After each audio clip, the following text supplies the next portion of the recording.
እነኚህ ቪዲዮዎች አዳምጧቸው። እንዲሞላ ከፈለጋችሁ ሚስት ከሆንሽ የባልሽን ችግር ለቤተሰብ አታውሪ። ምኑን ነው ማውራት ያለብሽ? ፍቅሩ መልካም ነገሩን የኔ ባል ጥሩ ነው፣ ያስብልኛል፣ ይወደኛል በይ። ምን ችግር አለው እንዴ? ባልም ደግሞ ከሆንክ የሚስትህን ክፉ ነገር እያወጣ ለቤተሰብ አታስጣ።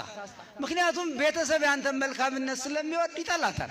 ከጥሷን አንተ እስካትጠላሃት በኋላ እንዴት አድርጎ ነው ቤተሰብ ያንተን የሚወደው? ልክ አይደለም። ስለዚህ ለቤተሰብ የምትነግረው ምንድነው ማለት ነው? የኔ ሚስት ውብ ናት፣ መልካም ናት፣ ታስብልኛለች ነው። ቅድም ደግሞ የገባችሁትን ቃል ኪዳን በደንብ እንድትጠብቁ ነው።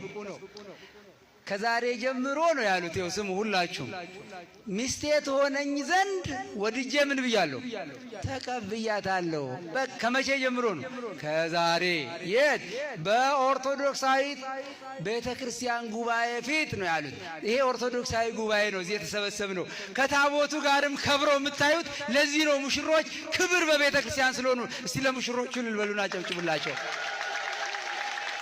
ስለዚህ እነዚህ ሰዎች ዛሬ በእግዚአብሔር ፊት የገባችሁትን ቃል ሁሌ ሳሉት።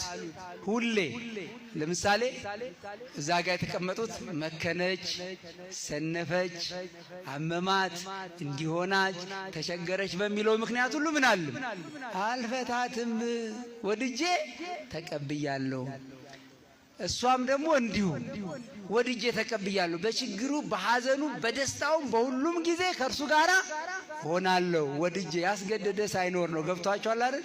ያስገደደ ወደው ከተቀባበሉ በኋላ ደግሞ የሚኖረው ነገር ምንድነው? በመሐከላቸው እግዚአብሔር አለ። ችግራቸውን ለእግዚአብሔር መስጠት፣ በጸሎት መፍታት ችግሩን።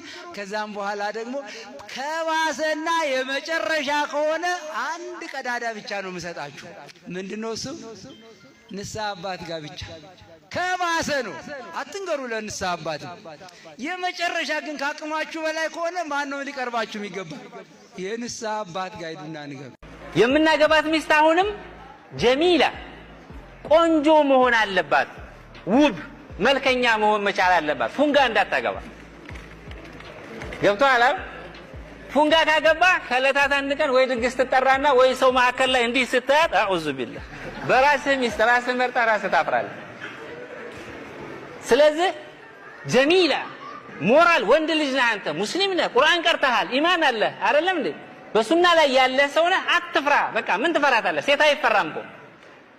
እያት ደስ ያለችህን በሞራል ሂደህ ትጠይቃለህ። ሴት አትፍራ። መጀመሪያውኑ ስትመርጥ ደስ ምን ትልህ ትካሽ